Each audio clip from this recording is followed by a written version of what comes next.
welcome. That's more like it. All right. Thank you so much, Mr. Samuel, Dr. Samuel, Professor Samuel, for that introduction. I'm very grateful to be in your midst this morning. What the school is doing is priceless. It's priceless. And I must say, even without knowing the school, I have been here, the conference banner, years back, and I admired it, even without knowing that anything will bring me here. I wished to be in that conference. In fact, I wish that more schools are doing this, because my watchword is intentionality. It just showed me that the school is very, very intentional. So they are deliberate. They are not just deliberate about academics. They are equally deliberate about the level of parenting, the quality. I mean, let's celebrate them. Please, let's celebrate them even better. So it shows that you don't have to worry, even as parents. Your children are in safe hands by the grace of God. Do you agree with me?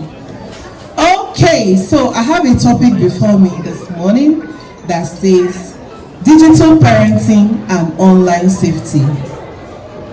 By the way, I am a marriage counselor, marriage and family, not just about marriage. We also help and support families to be able to deliberately fulfill their purpose. You know that every family has a purpose, right? Just like an individual. And so we support family. We equally give trauma care, because a lot of us are carrying a lot of baggages that affect us in the life we are living, even in parenting, in our marriages and every other thing. So we support you to heal emotionally and build an intentional and fulfilling life. So I'll just go straight into the topic. Digital parenting is a very, very necessary one. Why? Why is it necessary? You know, those days, I remember, I can still imagine and I can still visualize it, how my dad will tell you that if you are outside and it's 6 o'clock, I don't know, okay, she understood me. You know what it means? It means that he will flog you. What you are crying is not tears, it's drawing like okra, whatever, water. If you, so he will tell you that, meaning that you dare not stay outside. 6 p.m. You better, in fact, you can go back and go and sleep where you are coming from. Those days, our parents were worried about who are they staying with outside? What time are they coming back? What are they doing? Who are they begging something? My aunties have flogged me for going to school and they suspected that I'm begging and I'm collecting something from my fellow, schoolmates. They will flog me every day. They saw you, I saw you begging. I saw you asking for something. And then every day I'll be like, Auntie, I did not beg. You flogged me yesterday again. Because she wants to instill whatever it is that she wants to do, I was afraid. Every day if I'm coming back, I will be crying at the gate because I know what is waiting for me inside. Even without begging. But these days, those streets we are worried about. You see those streets that you are worried, hey, God, oh, well, they are now in your children's pockets. True or false? In the gadgets they are holding. They are now in the house, the television, the laptop and the tablets. They are just in your house. That street you used to worry about, who are they playing with? What time? It is now in your house.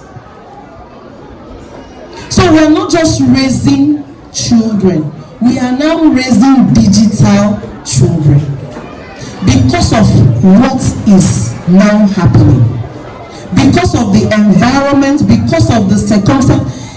it good digitally? Are we happy? Is it adding up to our life? Yes, it has a lot of advantages. And so we can't even say, if I let me throw the baby water, let me throw the water and the baby. Because digitally we are excelling. True or false? It's helping us. But at the same time, it is dealing with us. Because it's exposing our children to things they are not supposed to. It's harming our society. It's making us now to see the lifestyle of people we are not supposed to see. Unfortunately, there are people who don't give a damn about your morals. True or false? You are so worried and conscious about the life you are living. There are people who don't care because it's exposing our children to things they are not supposed to. It's harming our society. It's making us now to see the lifestyle of people we are not supposed to see. Unfortunately, there are people who don't give a damn about your morals. True or false? You are so worried and conscious about the life you are living. There are people who don't care. So you have the power to control only what is going on inside of you and around you. You can't control what is happening outside. You can't control what is posted on social media. You can't control what the YouTubers are doing. You can't control what the television is showing. You can only control your house. You can only control yourself. So today, we are going to be equipping ourselves because our children they are digital children. You can't take it away because 2020 we were all at home, and it's still this phone that helped us to connect with the world. Through this phone, our children were able to attend classes. True or false? Through these gadgets, they were able to stay communicated with the school despite the fact that they were at home. So you cannot say it is not adding up. It's giving us values. However, it has its negative side effects. Now, it is very important. One of the myths that some of us live in denial. We want to believe that our children are not, it's not a problem. My child is just a child. This shouldn't be a problem right now. How will you know if it's a problem?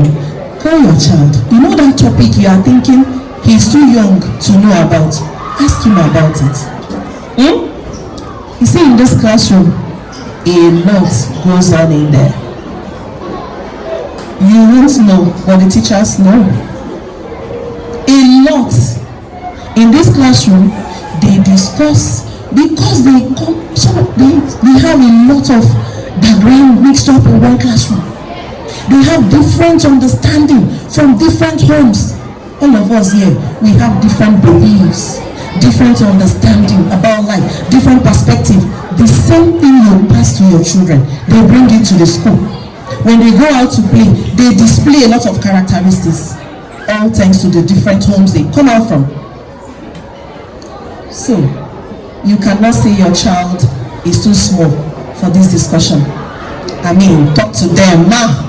Hello, talk to them. I am not part of this. I still have a baby. My baby is still not. Just indirectly introduce topics and ask questions, and you will get to hear. Because I've heard parents say, my child doesn't know anything.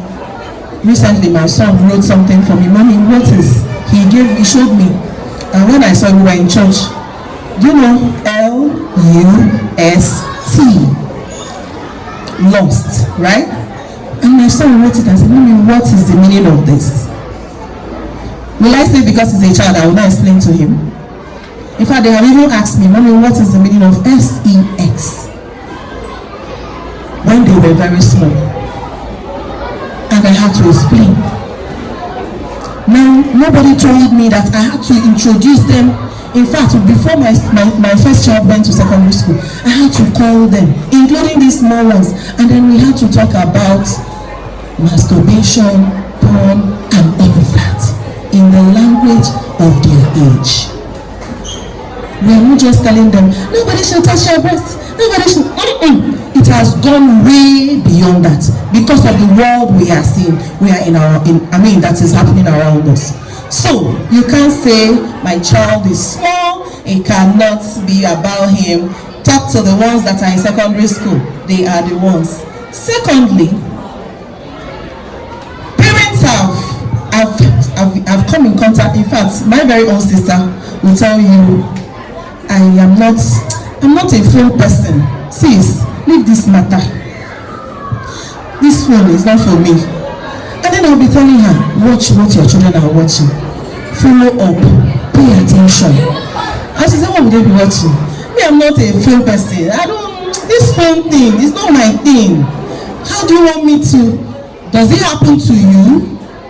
These gadgets, how to set parental control. If I put the code now, me, I will forget. Why will I go and be setting it? I will put it, I will forget it. So why will I set it?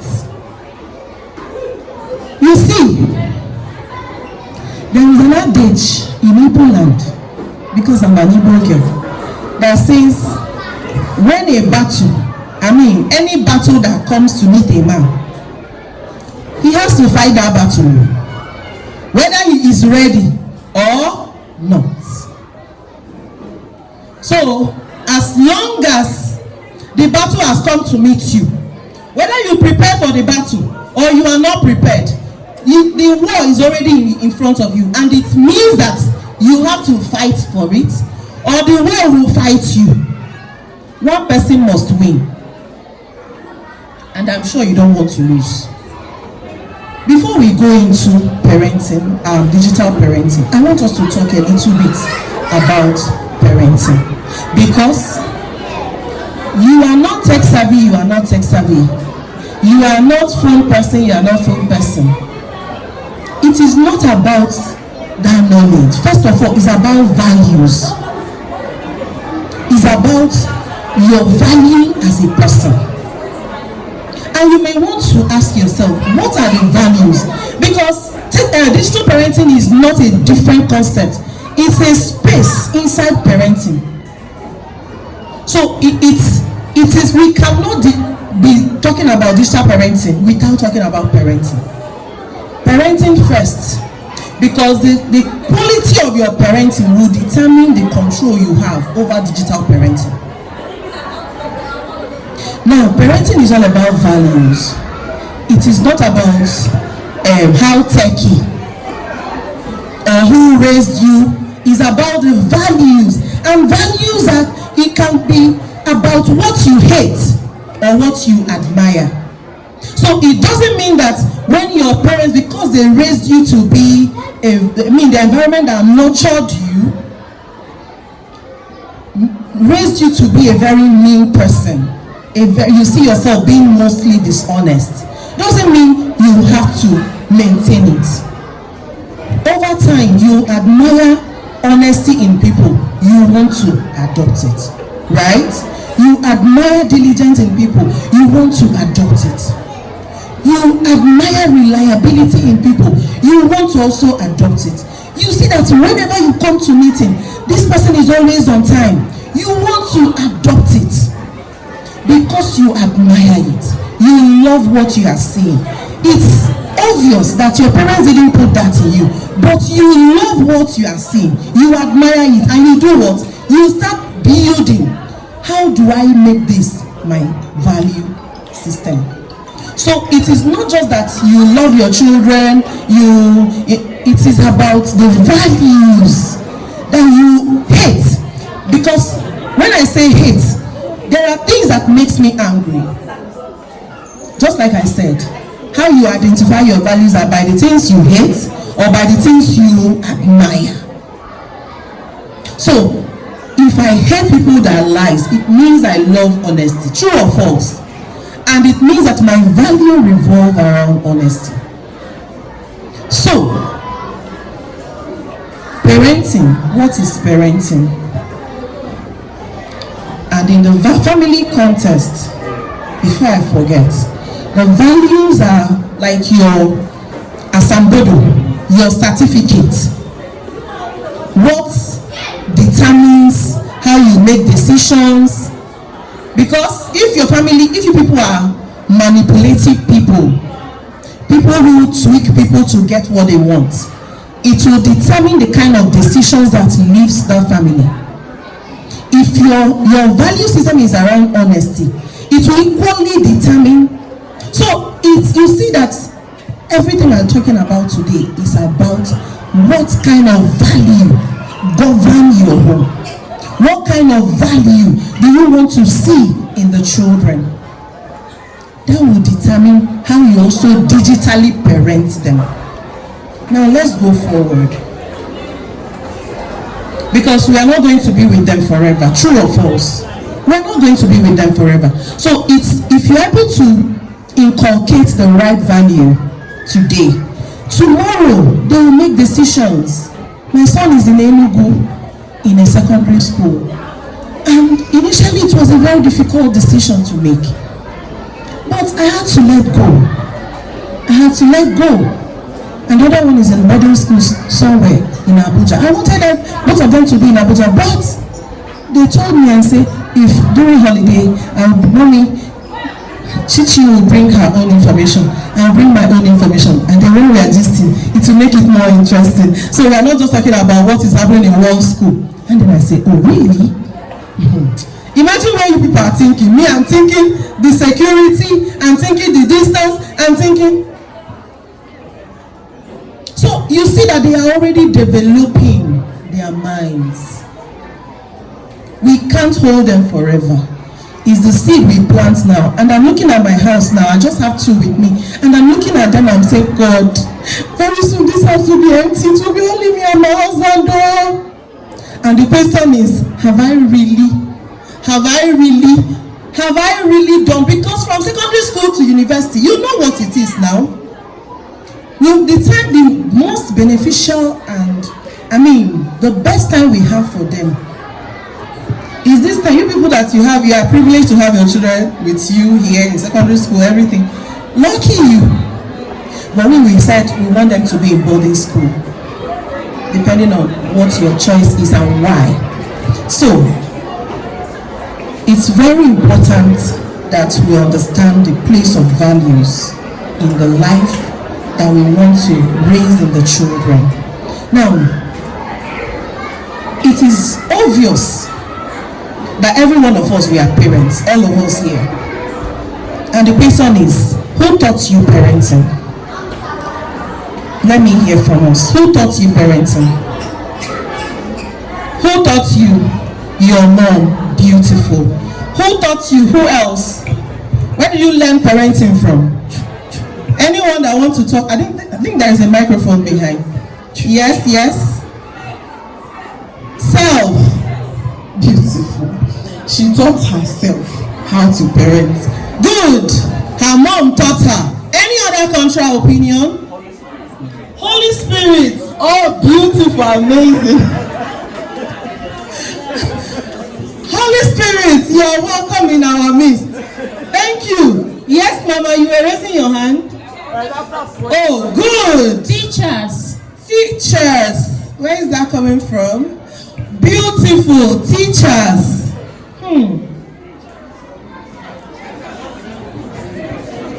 I want to know what is going on there. Lecturers. I didn't know there are lectures. Good. Natural. Built experience. Good. So you will see, some of us, it's not like you went to any school and they sat you down and they wrote, today's topic is parenting. Anyone that attended that kind of school? Today's topic is parenting. I'm going to teach you how to parent, how to be a good parent. Anything of such? Yes, you went to that school. Oh, amazing, beautiful. I wish there are such schools, such congregation in schools and campuses, because that's a very good place to catch them young when nobody has married, you know. Now you will be imagining, my parents, even your parents that you said taught you, it's not like they called you and sat you down. Some of us, when we got married, oh God, my question is, Paulo, you did not explain this thing well for me. My mommy, you did not tell me this is how marriage can be. That is my story. Mommy, you did not tell me that giving birth to a child can be this stressful. You didn't tell me. Nobody prepared us. Nobody. I have to tell you. Apart from our sister that went to a school where they are teaching her, lucky her. Nobody prepares us for what parenting brings to the table. Truly. And unfortunately for us, or maybe fortunately, because our parents in the whatever 19th century, their own method probably was easier. They didn't have to deal with what we are dealing with today. They didn't have to deal with phones and all the social media, shenanigans. They don't have to deal with all the everything on the TV that we are dealing with today. The morals then were a little bit okay, and yet they were worried. So these days you will see a parent and a child and their children probably in a gathering or in an outing, go to a garden like Millennium Park. You will see daddy holding his phone, pressing, mommy also one side doing her own thing. Their children in the garden where they are supposed to come and play, their children carry tablet, cocomelon, what are they, what are those things? You just be hearing. In the garden they came to have family time. And someone has told me, a matured man, that this is what happens in his house. In his house. It's heartbreaking. So you will see that what our parents struggled with is not what we are dealing with. The media or the digital space is stealing from us without us knowing.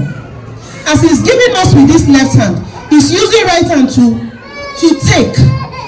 The connection, the bonding is stealing from us greatly. And today, I want to let you know that every behavior has been learned. You didn't fly. You learned it. The way you learned it, the same way your children are also learning it. You learned it. In one way or the other, you learned it.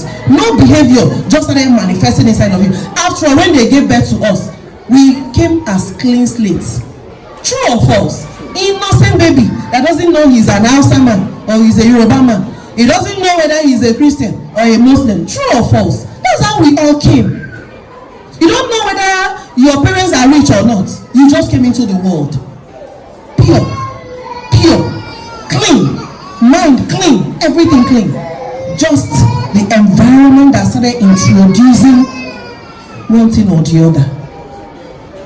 Now, what I am saying, why I'm saying this, is for us to understand the power of environment.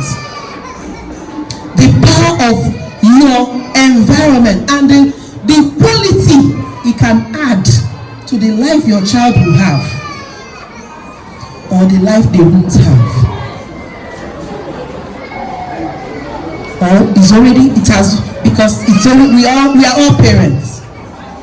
So it's possible that you may not have been doing things right, but today you will start doing them by going forward, by God's grace. So help us, Lord. Now, the truth is, the concept you have about who a child is determines how you parent that child. Now tell me, in fact, if I'm to ask you, why did you have children? I want to hear someone. Why did you decide it? I know some of us, me, I didn't plan. God just gave me. Some of us were by accident, it happened. But why do you think you are a parent? Tell me. I want to hear us. Where is that microphone? Thank you. Tell me, why do you think you are a parent? Because I told us that we can't digitally parent right if we don't understand the concept of parenting. Let me hear from us. Why do you think you are a parent? Yes. Because being a parent means that you have a child under your care, right? Why do you think you are a parent? Yes? Yes? Why do you have babies? Why do you have children? Yes? Thank you. Good morning, parents. Thank you. For my own reasons, I want to have or raise up people better than me in the society. People that will represent me also. Because I know I'm not perfect in some areas of life. So I want to raise people that are more perfect and more better than who I am now. Beautiful. That's inspiring. Yes, I want to hear more from a man. One more person. Okay, there is a hand behind.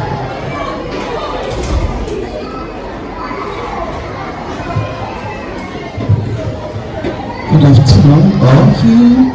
I believe that parenting starts from when one starts taking full responsibility. Responsibility in the sense that you'll be able to provide, you'll be able to care, you'll be able to understand the different set of children that God is giving you and how to handle them specifically. Until you are able to start doing that, I don't think parenting is necessary. Thank you. Thank you. Until you are able to do. Okay, someone else. Yes, ma'am. Good afternoon. Yes. To crown it up is a commandment from God. Be fruitful and multiply. So you have to be a parent. Is a commandment from God. I love that. The place of responsibility, and He wants someone who will be better than you. Let me just add something to it. Okay. Yes, the Bible said, or scripture, or maybe Quran. I don't understand better the Quran, but those who understand it knows better. Asks us to be fruitful, multiply. But until you start you are ready to take responsibility. Don't go into it. That is why we have children that corrupt the society. Now, responsibility starts when you know what your child is doing, the kind of actions he takes, the kind of words that proceed out of your child's mouth, that kind of association that he keeps. It is not the responsibility of teachers, it is parent responsibility. And until we are ready to start doing that, I don't think we are responsible. Hallelujah. I'm sorry for using that word, but that's the right thing. Thank you. Thank you. I think I want to go now. Sir, what's your name? What's your name? Albert. Baby. Let me go. Pastor Abu has finished talk. I'm going. Bye bye. Thank you. Okay, there was a mommy raising hand here. But it's okay after her. Yes, ma'am. Good morning, everyone. Good morning. I'm in line with what my sister said. I think my own reason of being a parent, I desire to raise children that will impact my generation and their own generation. Children that will make a better kind of impact to their generation, more than what I did. Children that will stand out, children that will be an example to their generation by God's grace. Let's hear from her finally, so we can go on. Okay. Someone here, please, because I can't be the only teacher in this class. Hello everyone. Hi. Yeah, to shape new life and to foster unconditional love. Beautiful, amazing. To shape new life and to foster unconditional love. At the end of everything, what determines how far and how well. Yes, please. There is someone. Sorry, Mr. Samuel. Someone is raising hand. Love is very important. Good morning, everyone. Good morning, sir. Yeah, this is an African society. One of the reasons I want to actually, I have children actually to be like an insurance for me in the future. So Africa is a place where elderly people are not provided for. So I want people that will take care of me when I'm not able to take care of myself. Thank you. I like the fact that this man is truthful. Because people should clap for him. What? The man needs someone that will take care of him. Excuse me. All of you want to raise children who are. He wants someone that will take care of him in old age. They don't get. If you raise them right, they can't do this. It boils down to raising them right.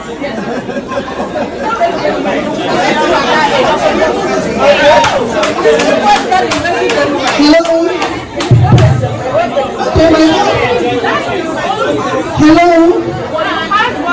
My own contribution on this parents thing is that I like giving examples when I want to say something. Like the way I was brought up, the way my parents brought me up. I felt there are some things, there is some gap they did not really cover. So that gap, when I was growing up, I saw it. But because of the background, I can't do otherwise. But when I came up to who I am, I stood on my ground. I said, you, my son, you, my daughter, you make me proud. So I channel them the way I want them to be. I'm not just telling them, I'm also praying to them as that. Let them be that way. Because if you didn't channel them well, believe me, Nayawa, you are trying to rewrite a story that your parents had written. Beautiful. Yes, Mama. Good morning, everyone. Good morning. Well done to our speaker. So if the question is, why do we want to be a parent, right? Yes. So why do I want to be a parent? Why did I decide to be a parent? Well, it's simple. It's to extend my lineage because I would not want my generation to end with me. Thank you. That's another practical one. All that we have said are very, very beautiful, genuine, germane, and awesome. Clap for yourselves. You see, there are practical reasons. There are legacy reasons. And there are continuity reasons from all that we have answered. You could tell. And none is more important than the other. Truly. But it's sincerely, basically, if we have to tell ourselves the truth, if you want to tell yourself the truth, there shall not be barren in the land. Nobody wants to be without a child. Secondly, you also want people, you have worked so hard, you have built mansions, you want people that will sustain you, even when you don't have anything. But like my sister said, you also want people that will carry your name. Amagechina. Let your generation, your lineage, your bloodline, let it not be called short. These are all the beautiful reasons. But above all, we all are solutions to the world. I don't know if you know that. Maybe someone might be doing what I'm doing today, but not in the way that I am doing it. Because I am a solution for a particular problem. I don't know if you understand. You are unique. By the grace of God, I have twins.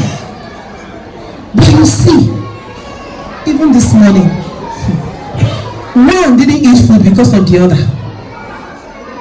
Because he was crying for his brother that is looking for his trouble. He said, Mommy, I won't eat. I'm not hungry. They are twin, but they are two different individuals with two different solutions, two different personalities. No wonder the Bible recorded that Jacob and Esau, they were two nations. Two nations. So if you understand that you are a solution and you are raising a solution to a problem, what do? You need to guard. You really need to be up and about, because you may not know exactly what problem they are created to solve. You have to align with the author, the creator, to find out what solution they are created to solve. And with that in mind, it will help you to design how you want to parent. You are a solution. Whether you are a part of the solution or you're part of the problem, I don't know. But I pray that you are not part of the problem. But all of us are part of the problem. Some of us are still solution. True or false? In this society, there are people who are tormenting us. There are people who are the problems. There are people who are helping us. And we are saying, if we have up to 5 of them, everything is okay. Is it not true? Meaning that there is something, there is a solution they are bringing. And you want your own child to be a solution to a problem. Now, having that in mind, the Bible says in Psalm 127 verse 3 to 5. I'm sorry if you're a Muslim, we are all one, but I have to read because I want to emphasize on what we are talking about. Behold, children are a heritage from the Lord. The fruit of the womb is a reward. Don't you see that children are God's best gifts? The fruit of the womb is generous legacy. Like a warrior's fistful of arrows are the children of a vigorous youth. Oh, how blessed are you, parents, with your quivers full of children. Your enemies don't stand a chance against you. You will sweep them right off your doorstep. You see, if we start defining and try to analyze the scripture, we won't live here. We won't. But I want you to form your philosophy today. Your children are best gift from God. They are God's legacy. It's Psalm 127, 3 to 5. They are legacy, God's legacy. Who is God to you? The Bible said we are created in God's image and likeness. And everything God represents is good.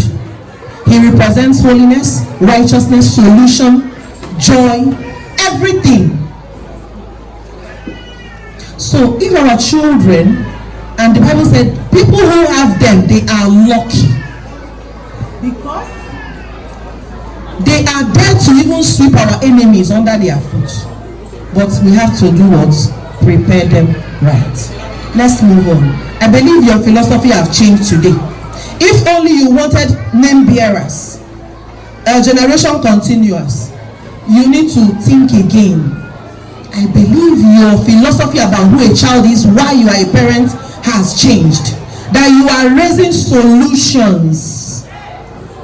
So if your own is just to pay school fees and go home, if your own is just to come and provide food and buy clothes, excuse me, you are not doing the main work.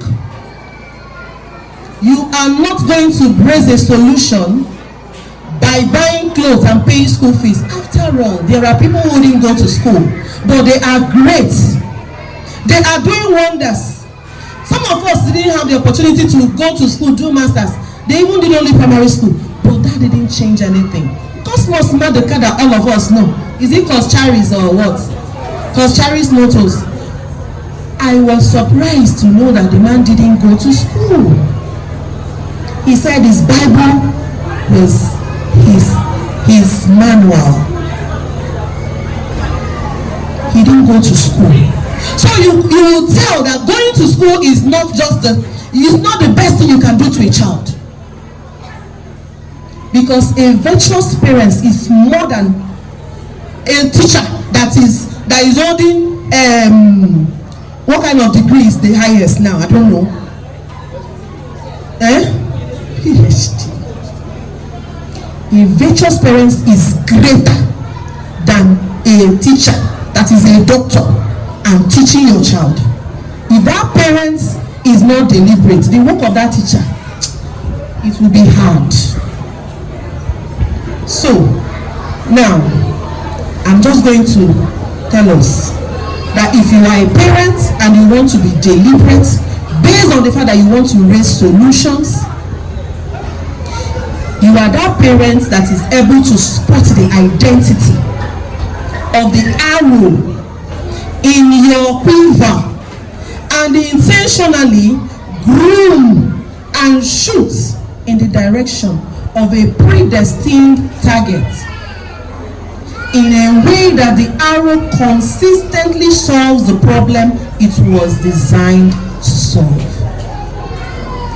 in service to God and humanity. I will say it again. Because you now understand your reason for being a parent, because you now understand who a child is, they are not just amechila, name bearers, they are solutions. Because you now have that understanding, it means that you are now an ultimate parent, an intentional parent, a deliberate parent, who by that virtue is able to spot the identity of the arrow. We said they are arrows in our hands. That's what the Bible said. The arrow in your quiver, and intentionally groom and shoot in the direction of a predestined target in a way that the arrow consistently solves the problem that they were created to solve in God and humanity. And you see, arrows are you can shoot different arrows for different places. If you are just shooting, you are targeting an elephant. I think the skin of an elephant should be thicker, right? It will be tougher. So you need some different kind of arrow. If you want to target a pawpaw now, a ripe pawpaw, is a walk in the park. You don't need a very strong arrow. You want to target watermelon. You know, they are all different. It means that for every assignment, there are different techniques that you will need. True or false? So I'm saying this to say that if you have 5 children, you won't parent them the same. Honestly, this is something I have learned in a hard way. What works for Nkechi will not work for Chidera. What works for Kamsi will not work for Zara. I'm telling you, because these children are different in their ways, in their personality. So you see that a parent has to be very smart, intelligent. Unfortunately, some of us didn't go to any school. You see, that is why we have to depend on the Holy Spirit, depend on God for direction. There are questions they will ask you sometimes. It will disbalance you. It will just shake you like this. You don't know where to start from. But you see, with God on your side, you'll be able to do it right. Because there are people who are calm in your house. There are people who want to break and quench. If you want us to tear bababa, we'll go break it bababa. If you want us to go to that gate and fight, we'll go and fight. You will see that when you are doing the way you are parenting this one that is always, in fact, ready for action. You want to parent that one with the one that is calm. doesn't talk, always on their side, want to do everything, you don't want to parent them the same way. You will be hurting one. I'm telling you. You will be hurting one. If your way of parenting is to scream and shout, you will see that one that is calm will be hurting. Will be emotionally going through some things. Like this morning, I noticed that my son, who is complaining that his brother is looking for his trouble, was going through emotional stress. Because the other day, he complained that he was crying actually because I disciplined one of the one that is giving him trouble. He now started shouting in the whole house. Crying unstoppable. Hey, oh, the whole house. I was in my room, but I could not do anything. His brother was sitting by his side trying to do his own work. He cannot do. He was crying. He now came to me and said, "Mommy, devil will not allow me to do my work." I said, "Did he beat you?" "No." "Did he touch your book?" "No." "Is it with your pencil?" "No." "He just making noise."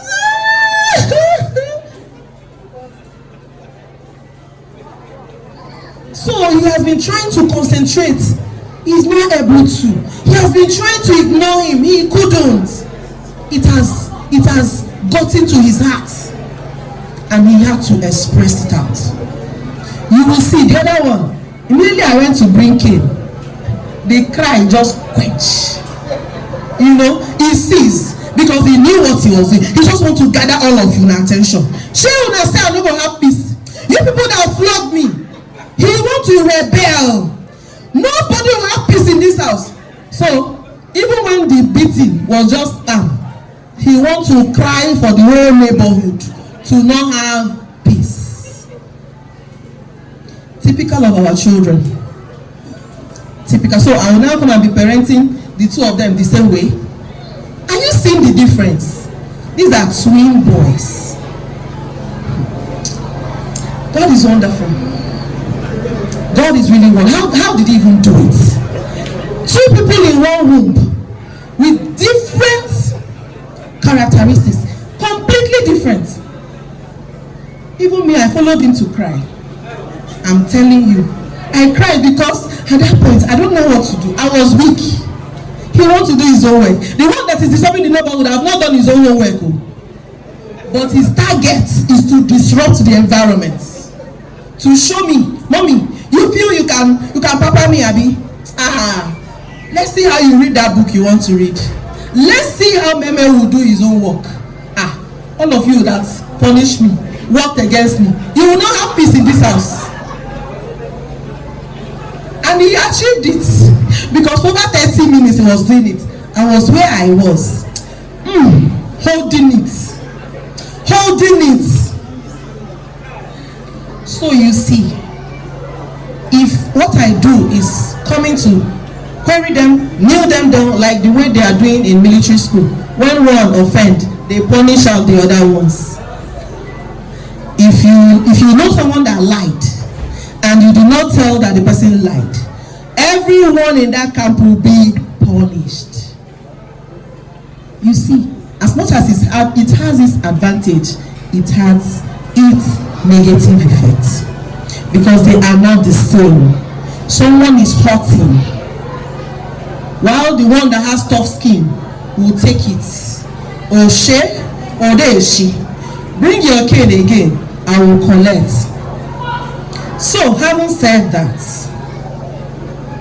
I want to say that for you to be able to parent well, you already understand that the child is not just a child, it's a solution.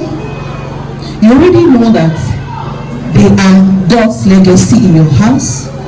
Now you are getting to know that you have to parent them differently. You have to identify what works for A, what works for B, how you will get to them. Because there are some you'll be shouting and flogging, you know they enter. But there are some that when mommy gets digital parenting is all about. Someone may ask, but truly, can I give what I don't have? How can I give them? I don't even know. This woman, all that you are saying is very interesting, but I don't know how to do this. And you may be asking, how do I now do it right? How? We'll get there. We'll get there. So, the first thing you have to do is that you need to identify yourself. What are those things that are stopping you? What are those things challenging you? What are those, my mommy said, mama in front said, she wants to reframe the system. So there are some things that were installed in you growing up that you know they are not right. That's what it means. So you need to deliberately work on yourself first of all. Sincerely. Because if you are having anger issues, it's definitely going to manifest in your parenting. You see a man that doesn't like his children to call somebody stupid, mumu, idiot. But when he's on phone and they triggered him, he will call all the names. In fact, zombie, monkey, everything he will call. Beat traffic, cross his path when he's driving them to school. He will call you, your man will born you where. You are this, you are that. Forgetting that the children are behind him. But this is a man that will flog children when they call stupid. Excuse me, daddy, where are they learning it from? But you didn't know he's the one. You see, you didn't know you are the one. So, identify, deal with those trauma, deal with your own issues. If you're having marital issues too, you have to also find, because all these things come in to play. You are talking one thing, your husband is talking another thing, the husband is saying another thing, the wife is talking her own. In fact, when she move like trailer, she know they look back. You see that the children, they will be in the middle. They will be in the middle. Just like what happened when my husband is the one that wanted him to go to Enugu. I don't want that kind of distance. What do you think happened? At a point my son will say, Mommy, I want to go to this school, but anything you say, I will do. Mommy, I don't like that I'm causing trouble between you and daddy.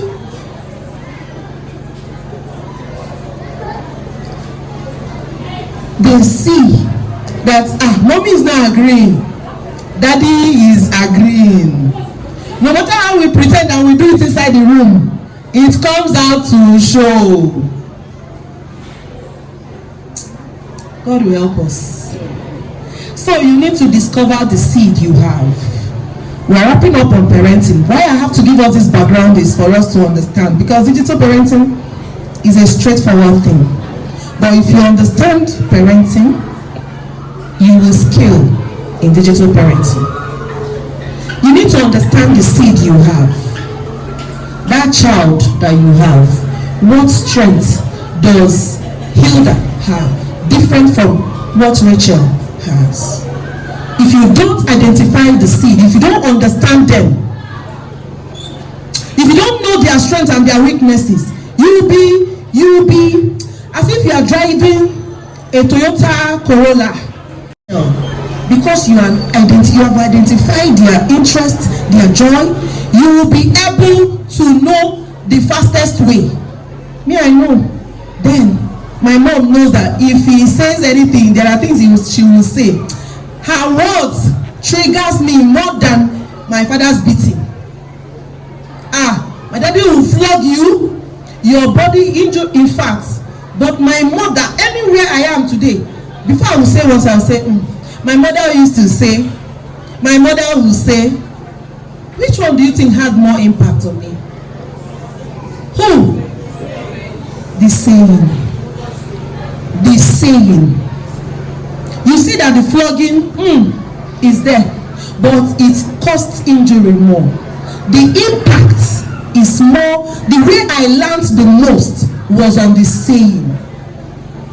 So if you don't understand that for your child, you might be hitting a tipper that is carrying sand without knowing, and time will be going. So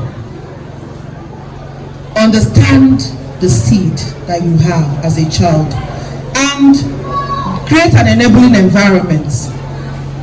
Create the right environment.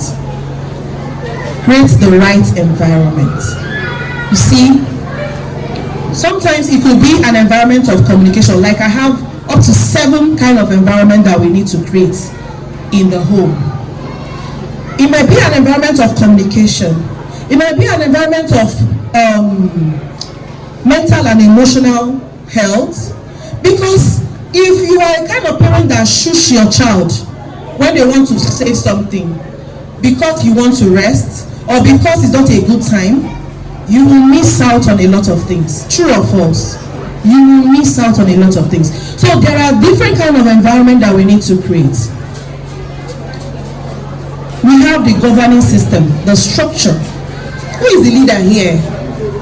I remember then I had a house help that when I give instruction, she will give her own. And my children are struggling who to obey. And one day I had to call them. I didn't talk to the house help. I called them, I said, there is authority in this house. Hello, my darlings. There is authority. When daddy speaks, mommy don't drag.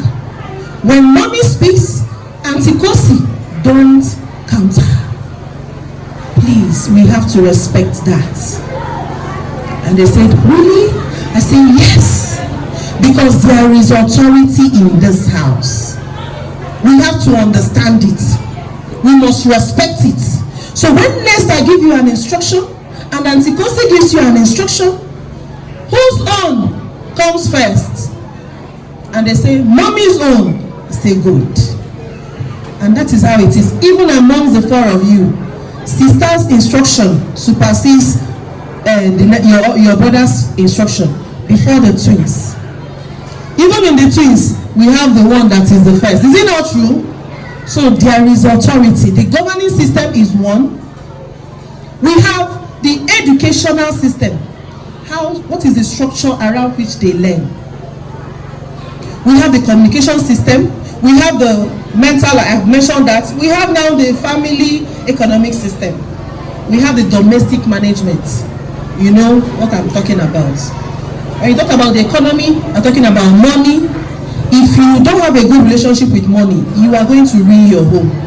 Because having money is not equal to knowing how to manage money. There are people who are living in big houses, but their children are suffering from what money can solve. Right? They drive big cars, but they can't afford quality food, meal, health care for their children. So it's not about having it, it's about balancing it. Now, we have the last but not the least system. We have the family health care system too, and wellness that needs to be taken care of. The last one, which is where we are going today, is the entertainment and recreational system. And truly, the children you are raising is as a result of the environment you have created. Why we have people who will say, let them be doing, I can't do anything, is because all of us, we have been shushed. We can't stand for what we believe. We are afraid. You cannot stand up for what you believe and say, this is my voice. This is what I want. Because you have been silenced even as a child. And we are still doing the same thing in our children. Communication system has been disrupted. We are not dealing with those systems, so you have to read them by yourself. But we are talking about digital parenting, which is an aspect of entertainment under the systems that governs the home. So, what is digital parenting? We are going to be very fast here because I've given us a very solid foundation. Everything we're talking about digital parenting is already in the parenting structure. So digital parenting is not about your tech savvy, it's not about how well you know how to manage you are working with DSTV, you are working with YouTube, you have to work with MTN. No, you don't have to. We have been able to establish that it's about values. It's just for you to be able to understand these platforms, how to be able to use them safely, because they add values to our lives. True or false? True. That is why you can be able to communicate with your sister abroad. Video call. You don't even miss them anymore like that. Comfortably at the comfort of your home.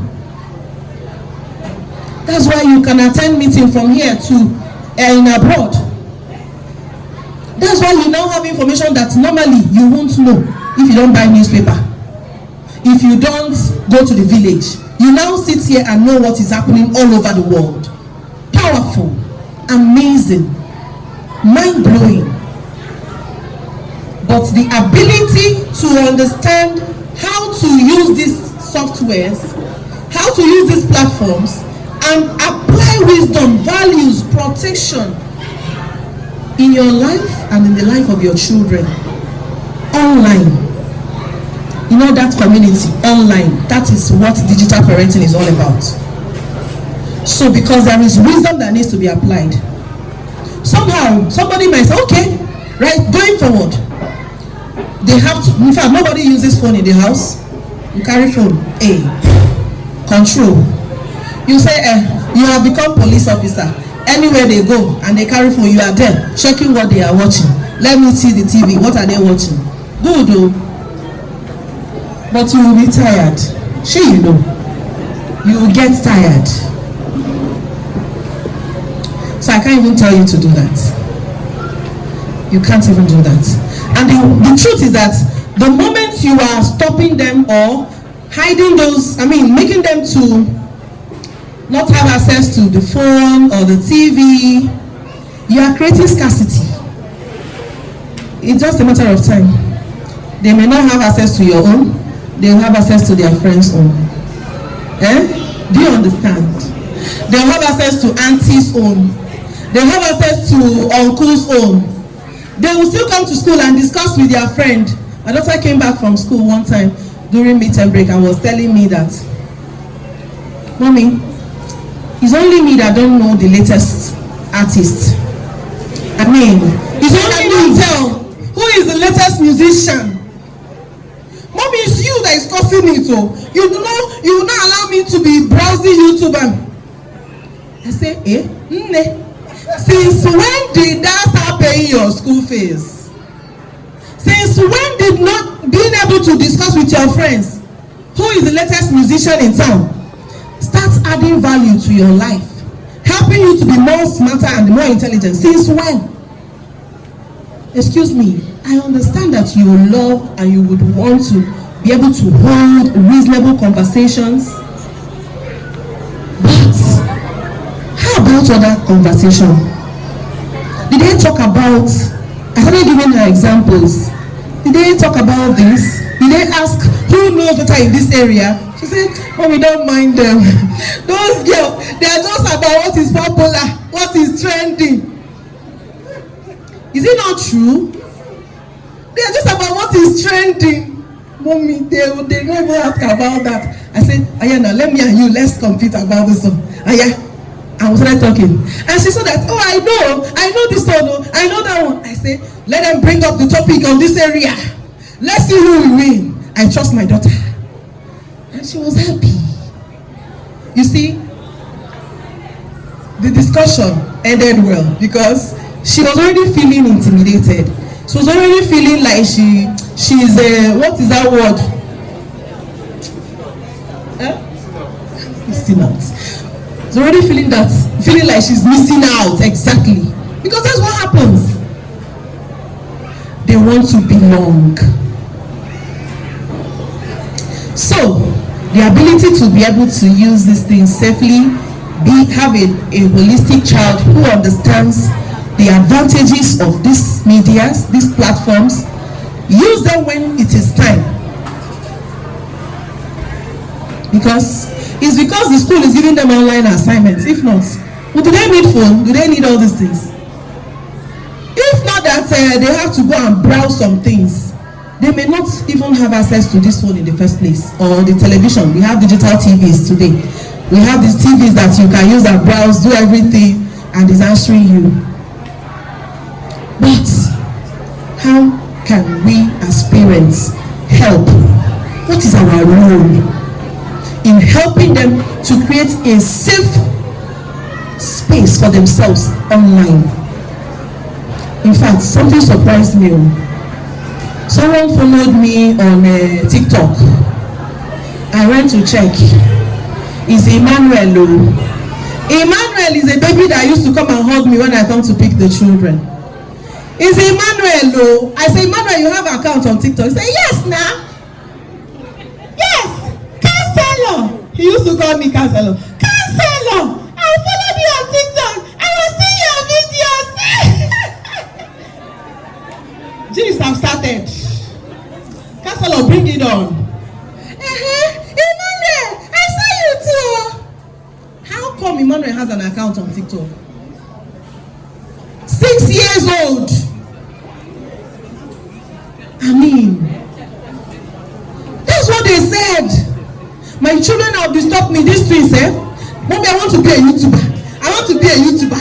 I want to be. They were calling names of God, oh, help me. There are names that they were calling.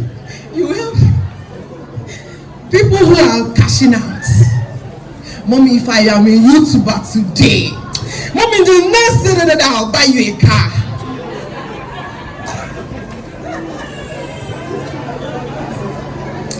Seriously, that's what is trending in their world. I said, okay, you know what will happen? Yeah? You want to be a YouTuber. What do you want to be creating? What do you want to be known on YouTuber for? Mommy, I'll be singing song. Which song? Which song? We be singing song now. Ejeba will sing. Me, I will respond. I say, you don't even know what you want to go there and be doing. You just want to be a YouTuber. God will help us. So, you see, that is what is trending. And they see people who are doing it succeeding. I mean, looking rich. Because there is a lot of, the more you look and the less you see in the social media. So, it is not just about controlling or monitoring. It's about guidance. Are we together? It's not about monitoring, controlling. It's about guidance. So they understand there is time for everything. Oh, this thing that is sweeting me like this, it can also destroy me. Guidance will do that. Control will not do it. Monitoring will not do it. All of them are very important, right? But guidance supersedes all of them. So, you can't just lock up the phones, watching TV, nobody watch, and then carry your cane and be supervising, moving around every time they are on holiday, going around to check the rooms. In fact, when I enter my daughter's room like this, they will, you know how they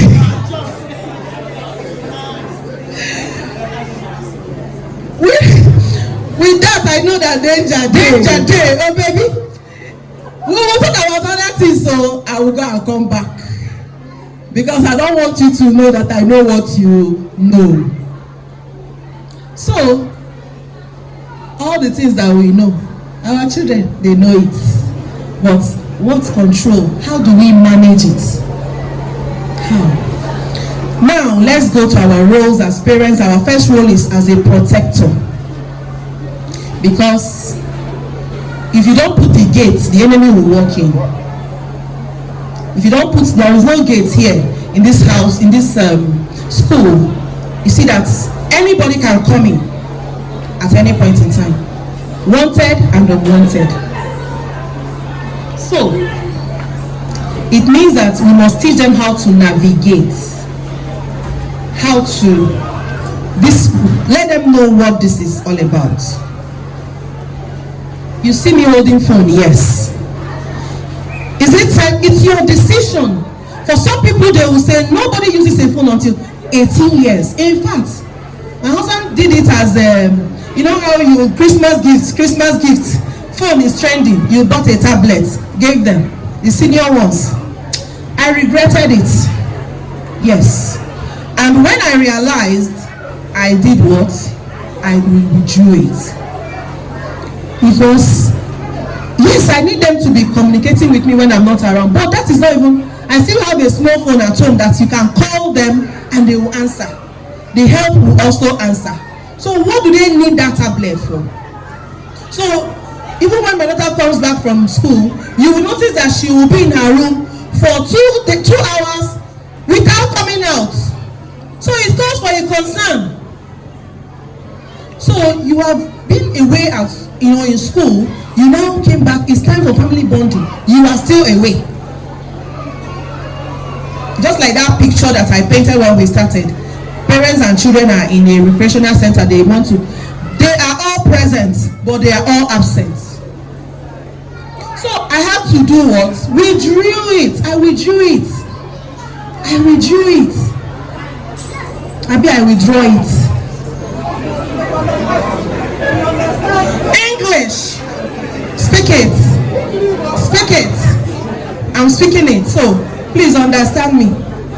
So understanding how to protect them is not just about restricting or cutting off, because the truth is, if they say don't go there, that's where you want to go there to know what is there.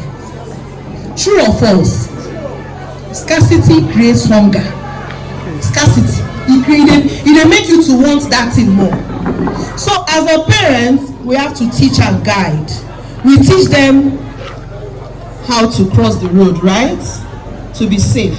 We teach them when they start cooking, how not to get to hot oil, how not to touch burners. We teach them all these things. It's also our role to teach and guide. So that's role number 2. Role number 3 is the role of modeling. Modeling.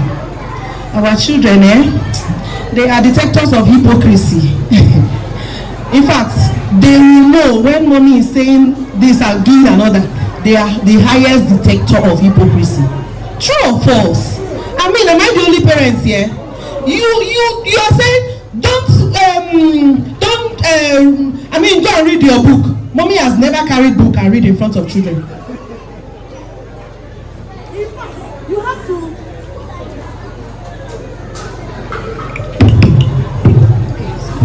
Sorry, thank you. You are giving instructions. That's boss. Your own is just to be dishing instructions.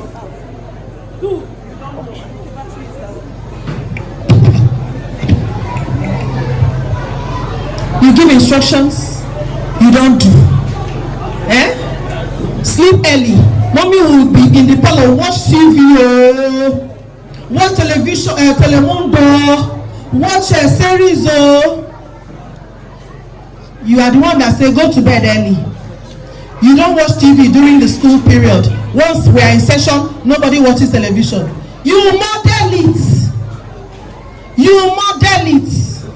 You want them to also know what is going on in the country. You don't listen to news.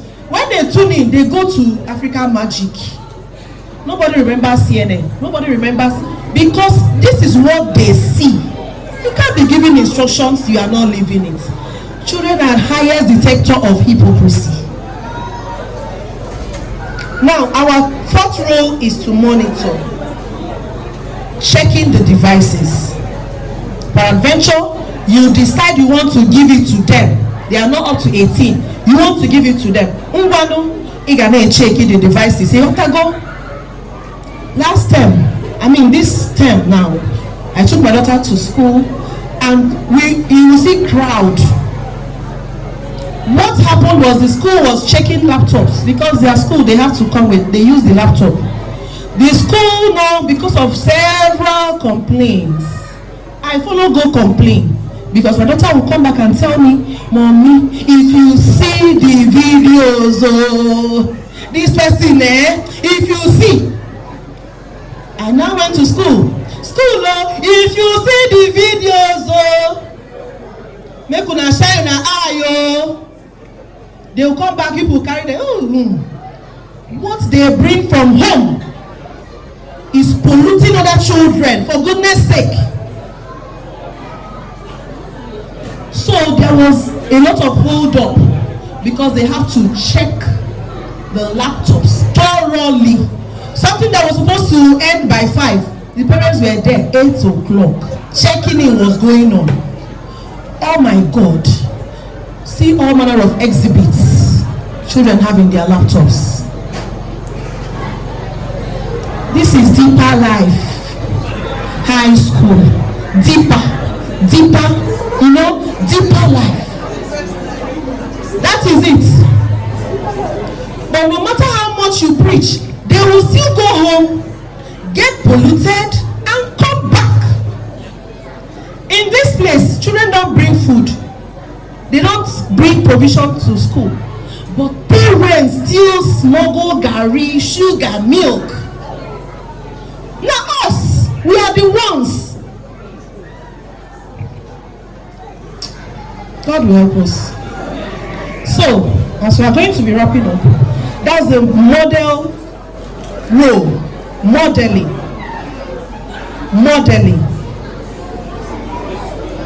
And the final role is being a safe space.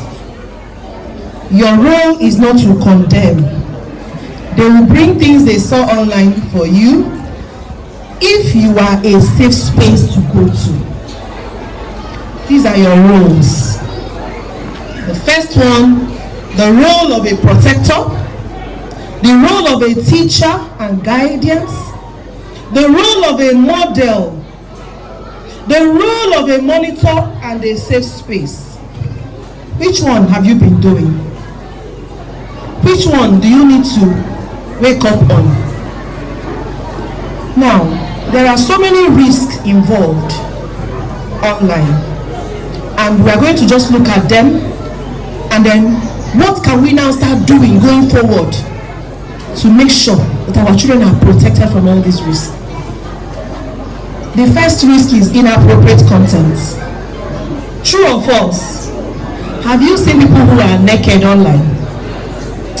I did not know that somebody, the world has gone haywire, and that them they get views pass.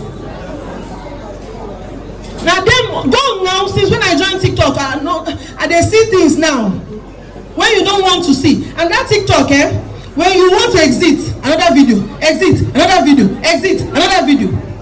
Before you now finally exit, you don't show you 4 videos you don't want to see. They will be popping up. Want to exit? True or false? I don't know if anybody is using TikTok.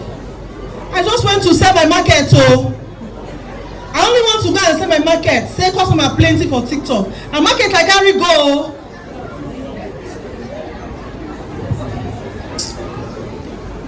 Improper and inappropriate content, like pornography.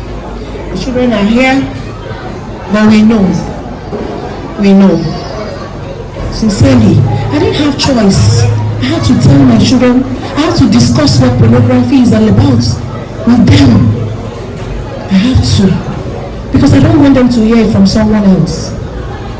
Sincerely, I had to talk about masturbation. I have to talk about same-sex relationship. You know what I'm talking about? I had to, because I don't want them to go outside and hear. And you know they are curious. They will keep on asking the question until they are led into it. They only want to explore. Their mind is curious. They want to know more about these things. They want to be able to discuss when others are discussing. I have a coach. I went to a parenting school. I did it for 2 years. In fact, it's a school I want to be in every year. My coach will say, if you have children that are above 10 years and you are now in this class, now allow your mind to pursue you. lion dey pursue you, so you have to run with all your strength. You cannot wear shoe and be running. You can't wear koi and run that race. Now you know that lion, when lion is pursuing you from the back, your life, hey, you can jump this hill without knowing. True or false? So she will say, when you have children who are above 7 years, before you now came to the knowledge of what parenting should be, to the knowledge of how you should do it, now lion dey pursue you. In fact, if they are now 12 years and above, now 100 lion dey pursue you. 100. You will run with your heart in your head. Your leg now is a wing. That is to show you what we are dealing with. So, inappropriate content, we have to teach them. Cyberbullying, these are all the risks. They go out there, they feel that what they have. Cyberbullying can be, for what they hear or what they see. They now come back and tell you that I saw a room, a girl's room, mommy. She has television in the room. This girl has this, others. They will be feeling that what they have is no longer enough because of what they see online. They will no longer feel content with what you are giving them. And it can be in different ways. It can be on the food, it can be in dressing, it can be in the house they live in. It can be also emotional. So they see girls who dress classy or dress, their mom is able to put lipstick, put contest for the girl, and my daughter will come and say, Mommy, I want to paint lipstick, I want to paint my nails, I saw this person painting. So when you're now saying this is not your age, you have not come of age to do this. If you can't buy it, you are not qualified to use it. And they will be telling you when you bought. So they are feeling they are being denied. So cyberbullying is destroying. It's subtle, very, very subtle, but they are real. Now the second one is, the third one is grooming. Grooming, because they are being prepared on how to face the world. What they see on social media can determine the kind of personality they will want to, adjust into, regardless of what you are teaching them. So that is why my son wants to be a YouTuber. Because they have groomed him. We have seen YouTubers who are doing well, who are living, going on ships, going on cruises, living in mansions. Who doesn't want good things? So these are some of the risks. You also have the compare and despair. A little bit of it is in cyberbullying, where they are now comparing what they see online with the reality without knowing that waiting. In fact, sometimes leave it in the right for moto.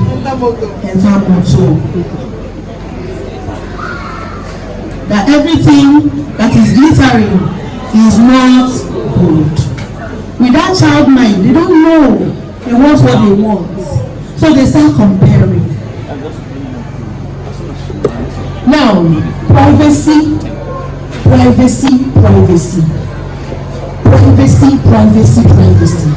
This is something that is,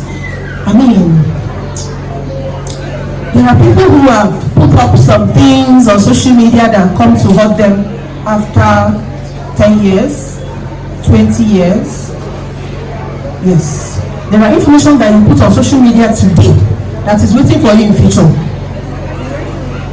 But you see, people, maybe you are in one mood, you just video post. You don't know where the next mood is going to start.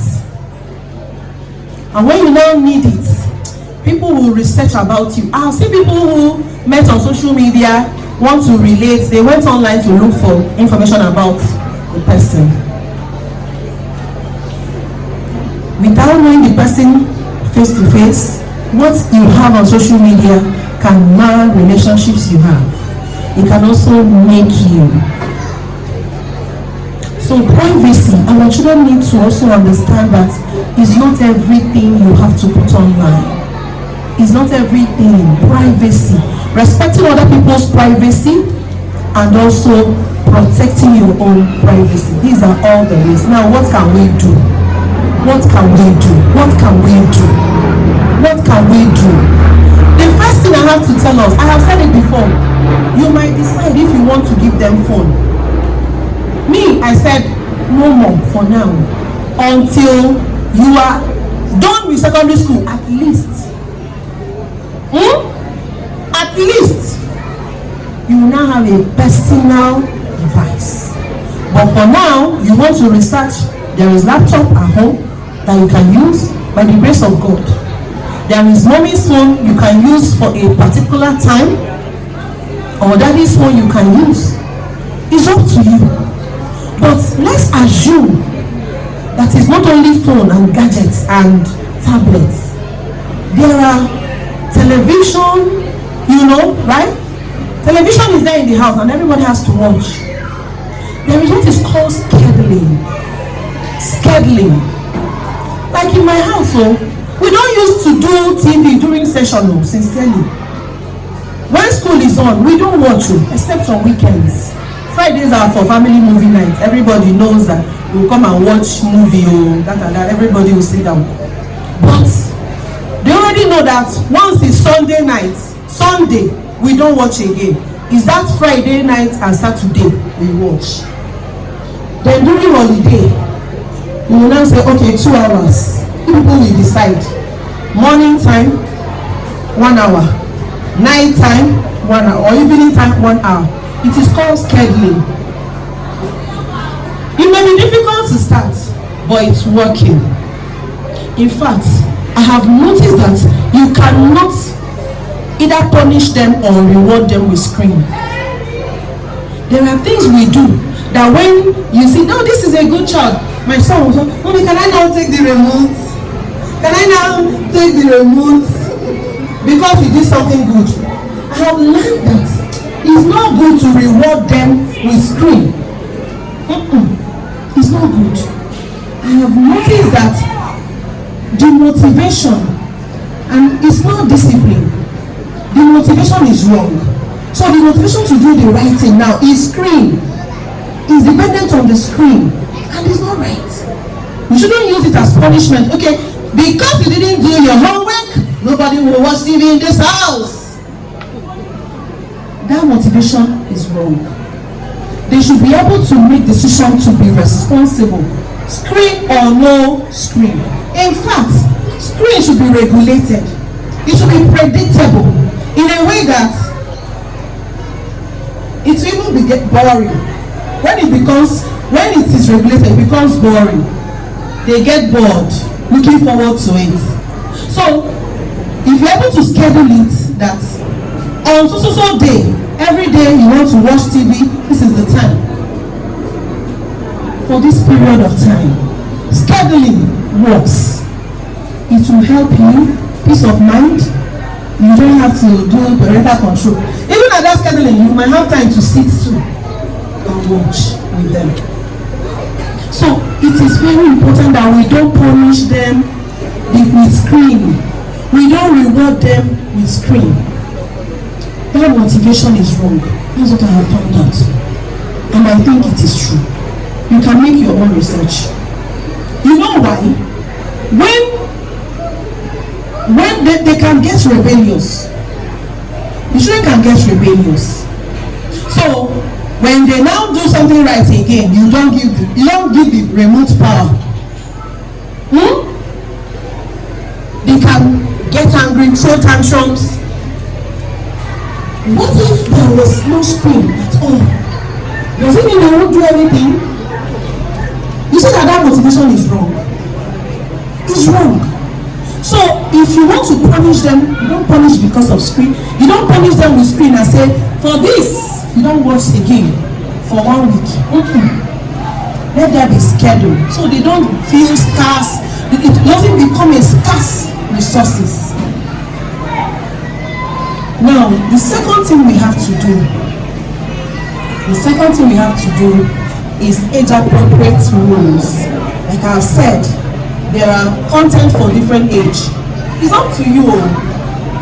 The most one that is working for me is scheduling. I don't know about this age thing, but if you must expose them, even as they are watching, there is something they say that when parents come in front of TV, some content change. I don't know if it's true, but I've heard that some cartoon, when the children are watching it, is recognizing it. But we are just innocently raising our children. No? I mean, we can give them the phone to rest, or on TV for them, make we just quickly rest small instead. But the devil has an agenda to destroy, to kill, and to steal. That thing that you are building, the devil wants to steal it. That solution you are creating, you want to scatter it, you want to buy it. So it's also important to build healthy habits, because building total ban will not help us. I've said it before. Banning it completely will not help us. They will feel hungry for it and even sneak out to neighbor's house. We used to go there and watch from the window. That time when our parents, we don't have TV, we go to neighbor's house and stand by the window and we look in. Whether it is what you are supposed to watch or what you are not supposed to watch, you just shall want to see what is showing on TV. So my mom had to sell everything to make sure she bought TV. What is that? So building good habits is better than banning the whole thing. Now, the rest of my list is faith, values and character. Faith, values and character. We have to be able to let them know why this is good or why this is bad.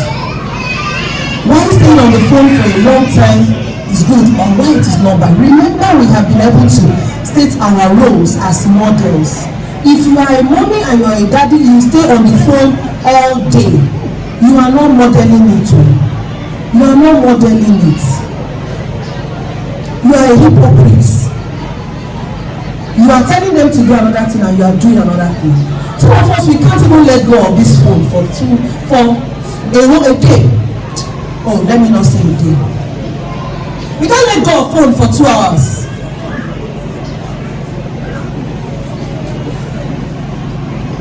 This phone was, we were existing before it came. It will be in a sense that we go. What matters is, what is it doing in your life? Is it helping you or is it destroying you? The place of faith, what you believe in, the values, character, is you that will model it. So, that is where I will draw the curtain, because I was targeting 1 hour 30 minutes so I can get to your questions. Before we go into question, I want you to imagine that you have a child that has a secret social media account, and then you found out. What will you do? I want to hear us at this point before we go into question and answer. Yes, if you have a child that is between 10-15 and you discover that your child has a private social media, maybe on Instagram, Facebook, TikTok, and has been posting, what will you do? Yes? What will you do as a parent? Okay.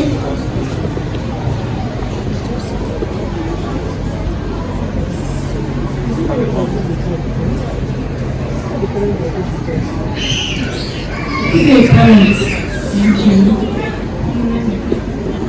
If I have a child that has a secret social media account and I discovered it, I will just try, I will not quarrel the child. What I will do is I will just have to tell the child, I have to ask the child question. How did you open the account? Who did you open it for you? And I will ask again, how did you learn how to run the account? How to post and other things, all the content creating, everything you're doing there, who is teaching you, who is your coach? Then I will try to blend in as if I wanted to actually join the stuff. So I will tell her to teach me or him to teach me. So in that process, I will open my own account. When I open my own account, I will be the friend of my child. So the reason for that is just to monitor it. And as I'm monitoring, I will, as I'm monitoring the accounts, I will learn, and as I'm learning, I don't want to, I want to let, in fact, as a matter of fact, I know that account is not bad, you understand, but it's just for her not to go into exposing herself to the bad effect of social media. So I'm just trying to just control it. So for that reason, I want to hard on her. What I will do is to monitor and teach. I will learn, teach, monitor until the child comes to age to handle the account. That's what I will do. Thank you very much. So honest. Okay, thank you so very much. Hello everyone. I'd like to say a big thank you to our moderator. Well done, man. More wisdom, more knowledge. So you said a private social media account. So first of all, I would like to understand what you mean by private. Okay, what I mean is, you didn't know it's happening. It's hidden, right? It's hidden. He subscribed or she subscribed to it, opened an account, and been posting. Oh, okay, good. So for my child to have a private account, that means he has access to the internet. He has a device that most likely I or the father gave him, right? So if I have given my child a device, I don't think I should be surprised that he has,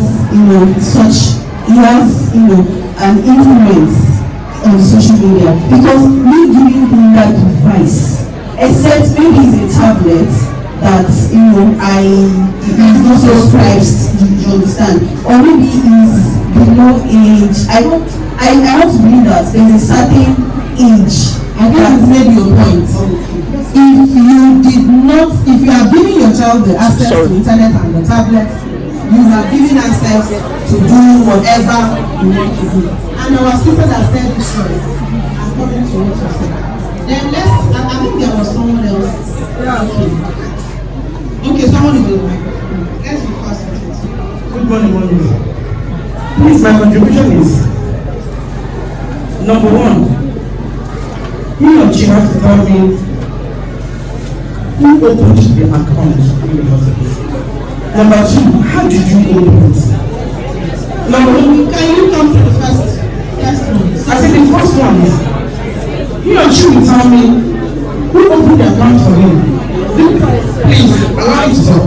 Knowing fully well that I know I cannot give a child of 6 years a device. 10 years. Okay, if he has a tablet, I know very well that I don't have that tablet. It doesn't have a SIM card. It doesn't have internet connection. So number one, you tell me, how did you connect that device? Number one, how did you open the account? I need to know. So for me to be sure that you know what this social media is all about. Then you will now open that account. Let me see. What are the things you posted there? I need to go through everything you posted there. Then I will not sit you down and talk. I will not advise you at your age, you are not ought to be doing this. If you are doing this, look at the consequence. Look at it will take you away totally from what you ought to be doing at this age. Then after everything, I will close that account. I will close it. I'm not going to monitor it for you. I think we made your point. For the sake of managing our time very well, thank you very much. You see, why I ask them when you put in your phone, they don't have. That is secondly. You may not have given the device. They can use your phone. You are not on Snapchat. My children downloaded Snapchat for me. They are going to Snapchat. I don't know what they do on Snapchat. I have never been there. Oh, you see, these are the apps that exist. They will use your phone and go there. You don't know what is that. With your phone, they will create an access in, I mean an account in Instagram. But you see, hello, I just want us to be able to see how powerful our children are. And it's possible it's happening under your nose. You do not know. No matter how careful, we can't be over careful. We live freely, relax, we live. So many things are going on under our nose. Number one, you have to be able to build trust. The aim is not to break the trust your child has for you. That is why I said that what she said was beautiful. You see the first speaker, she gave a very beautiful.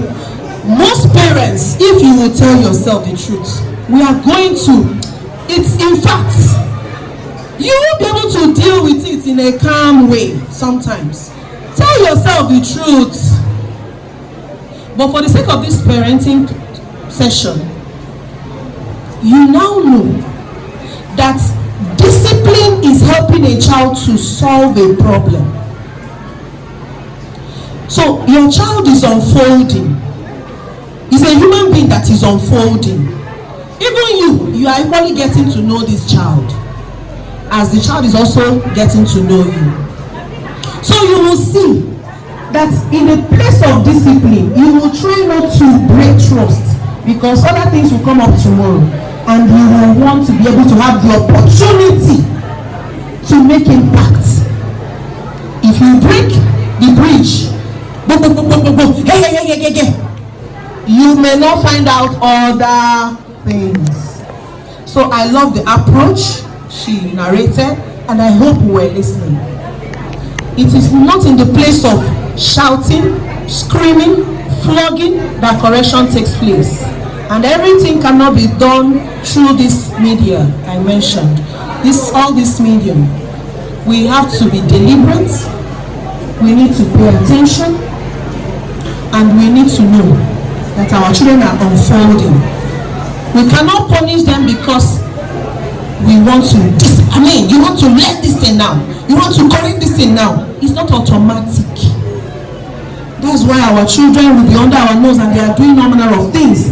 Under your nose, someone is abusing them and they will not say anything.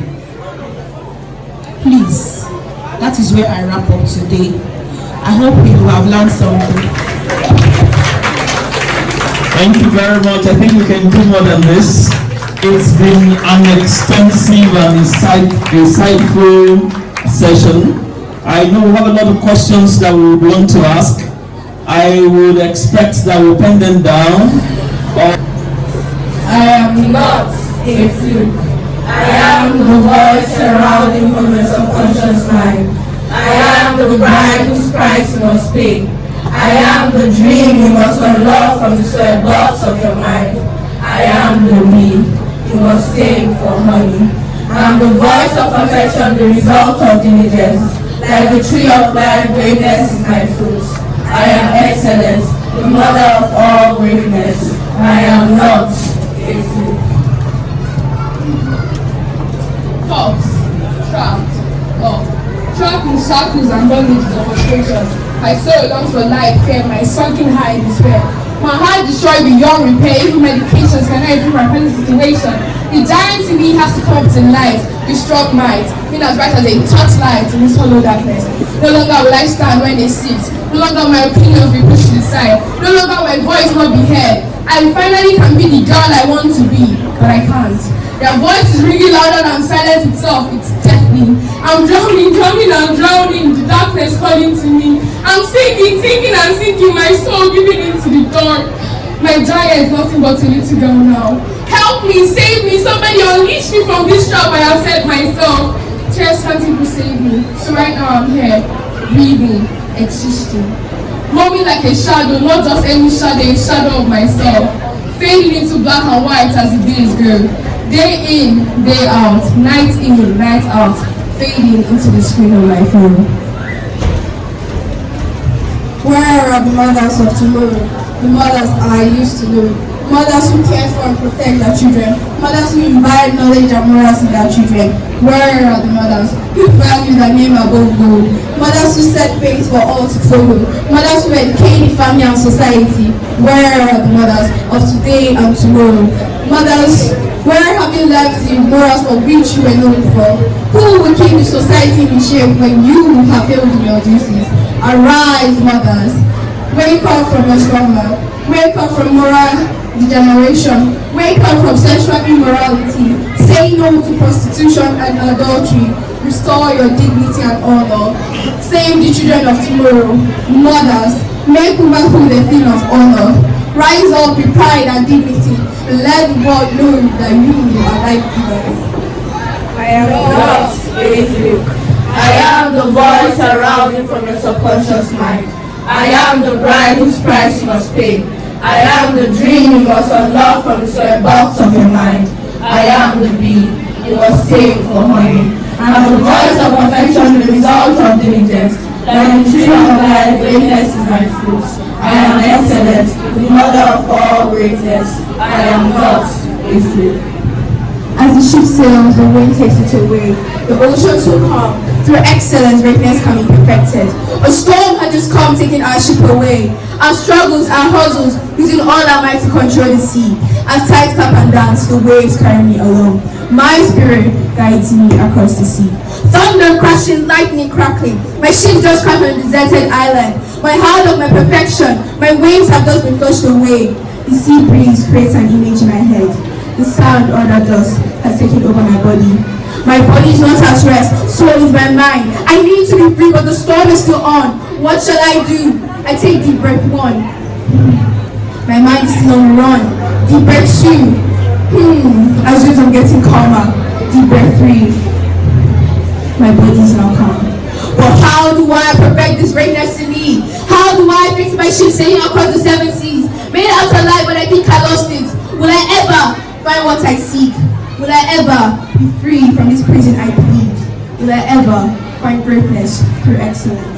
Greatness is not loud or sudden. It grows in silence, slow and true. With every task that's done with purpose, in all the little things we do. It works with those who chase improvements, who give their best without a show, who fall but rise with stronger courage and learn from every low they know. Excellence is not just perfection. It's trying more when strength feels small. It's standing firm when storms are heavy and choosing rise with every fall. Then comes the fire, a quiet spark, a voice that says we're born for more. The moment of fear begins to fade and you become what you fight for. You feel it rising in your chest. Not pride but power, calm and clear. A truth that no one gives to you, but you've earned the right to preserve. And now you're not just hoping, you are becoming. Not just dreaming, you are creating. With hands that build and feet that climb, you shape your own relentless fate. It's not the price that makes you worthy, but how you go along the way. The values held, the truth you carry, the light you keep when skies turn gray. Yes, greatness through excellence is always the key. But is it core in this new era?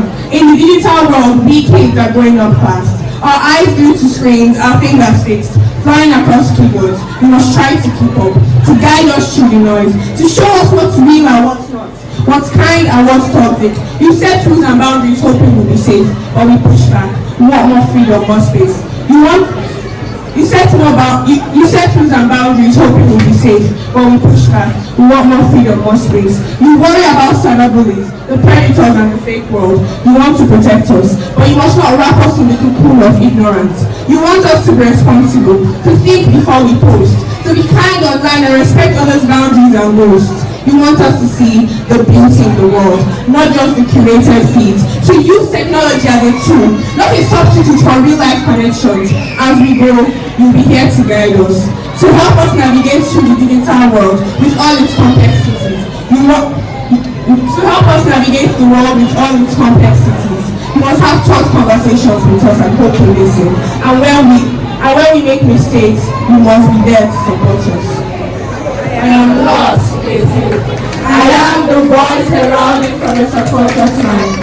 I am the bride whose price you must pay. I am the dream you must unlock from the square box of your mind. I am the bee you must save for honey. I'm the voice of perfection, the result of diligence. Like the tree of life, greatness is my fruit. I am excellence, the mother of all greatness. I am lost with you. Thank you very much for this beautiful program. And for the coach, thank you very much. It has been so insightful and touch. God bless you. Okay, what I actually wanted to add, not a contribution, not a question, but there is something that I feel we parents are not taking very serious. Because if you look at the world, we have more wicked people in the world. Now, people are getting more wicked by the day. And I feel it is the fault of the parents, how they raise the children. So I think we parents should love our kids unconditionally. Children should be loved and taught how to love. And also kindness. I think if we do that in this generation, the next generation will be a better people. But people are so heartless. People that children that they didn't experience love when growing up. If you see the way they behave, they act as if they don't have conscience. So most children now they have parents at home, but they don't know what is love. Mostly we fathers, I think we have a big role to play there. We should love our kids. Please let's clap for him. We love our kids. So that's just actually my contribution. Thank you very much. Thank you so much. That's very important. Sorry. Good afternoon, parents. I want to appreciate you, Ma'am, for this conversation. Thank you so much. So quickly, what I want to ask is on the building trust with the kids. I think most of us must have experienced this. Most times we put in the effort, some parents put in the effort to try to raise the children as much as they can, make sure every step of the way they guide them, and teach them some certain things. Don't do this, this is why you should do this. But even parents, I think we are more aware these days of intentional parenting, not like the way we grew up, where everything is go and do this, no explanation. I think that awareness now is changing gradually in these days. So a situation where you are able to do that, with the little effort you are putting in, trying to coach the children, and they still go ahead to do differently from what you are saying. What do you do? How do you build trust with your children such that they can come to you with anything? That's what I want to thank you. So without wasting time, I think we will just take that question, the last one. So there was a day I came to pray with my child. I saw some parents on the office complaining that they flogged their child. Can you use the microphone very well? Thank you. That they flogged the child. That why would they flog my child in school? Sorry, I'm just trying to say something. I don't know, maybe everyone has the way they understand it. Personally, me, if my child come and complain, mommy, my teacher flogged me, now ask me, what did you do in school that you flogged me? He might end up not even saying what he did. So I might come and meet the teacher and say, my son said he flogged, what happened? At the end of the day, you see that the child did something very wrong. And not like flog. You know, during our own time, if they flog you, you definitely go home with a mark. It might be like 2 sorts of kid. Sometimes you make it personal. But personally, me, I don't see why they will flog your child. Take it as something very serious. I believe it takes a community to raise a child. That's one. Okay. Next question. I think I might have to attend to the ones we have gathered. My own question is, thank you very much for giving me the privilege. Good afternoon, everyone. Good afternoon. You are all welcome in Jesus' name. I am so delighted to be here, to be hearing all these things. We are talking about digital parenting. I think that we ourselves as parents, in fact, we are the originator. Since this food came in board, many of us does not do anything reasonable. You see us, every now and then we are pressing this food, chatting with friends, making friends of university level, secondary level. We are putting up platforms and discussing things and our children are watching us. Instead of us, Bible says that there is time for everything. We no longer use our time judiciously. Praying for our children. We talk about a woman having 5 children that's parenting them in different ways. I think I am a case study. Because I have prayed my children one after another. I have 5 boys. And they have different characters. Whether you like it or not, your children can never be the same. Yes, I don't have a question. What I want to say is that you talk about modeling. Children, they are looking up to us, the way we talk, the way we behave, and the way we do things. I think they are learning from us. It's most especially our mothers. Some of us, when we are angry, we vomit words that can break a world. We throw words at them that when they go outside, they start behaving like that. You see, you talk about also movie and cartoons. Why I'm saying this because I have experienced, I have them in my house. Children behave, they copy characters from movies. You see Spider-Man. I have a small boy in my house. Sometimes he will use rubber. He use rubber wrap on his head and start flying. If you do not scold him at that time, he will think that it's a good thing. So I want to employ our mothers, Muslim mothers, please let us praise our children. I saw something online. The child said, "Mommy, you are pressing food. Daddy, you are pressing food, and nobody is pressing me." Let us start pressing our children from this day. Thank you. Thank you. This is the gospel. In fact, hallelujah. At this point, I have to bring preaching into the matter. Thank you so much, ma. I believe that, like I said, I'm not the only person that is an instructor here. All of us are here to learn. And from experiences, you were brought up by somebody, an environment nurtured you, and now you are nurturing someone. So you have all the experiences, even more than me. I'm only privileged to stand before you. What Daddy said about love, you know, you might be saying you are able to give money to the poor, you donate in the church or in the mosque, you do a lot of things which they may not be seeing.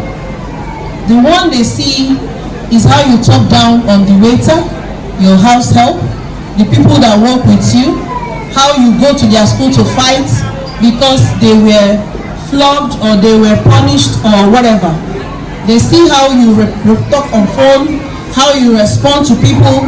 Those are the little ways they learn kindness. Feladure Toye is a popular person we know, right? That speaks. And one thing I learned from his wife when she was granted an interview by someone, she said she's very careful that all the things her husband knows impact on people also will be on her children. So she's deliberate about the things she's exposing her children to in a way that she wants to see her sons, she has just sons, she wants to see her sons, see how their father treats people, how he greets people at the airport, how he talks, adjusts someone's ties and someone's shirts, how he shows kindness in every day of their lives, which he may not come back home and do, because opportunities may not come out for that to happen. You see, so what does she do? She buys tickets for them when they are on holiday to follow their father to go for a speaking engagement or one occasion or the other, just so that they are close to their father, because the man is a model, because the man is an influence. But I don't know the kind of influence you are.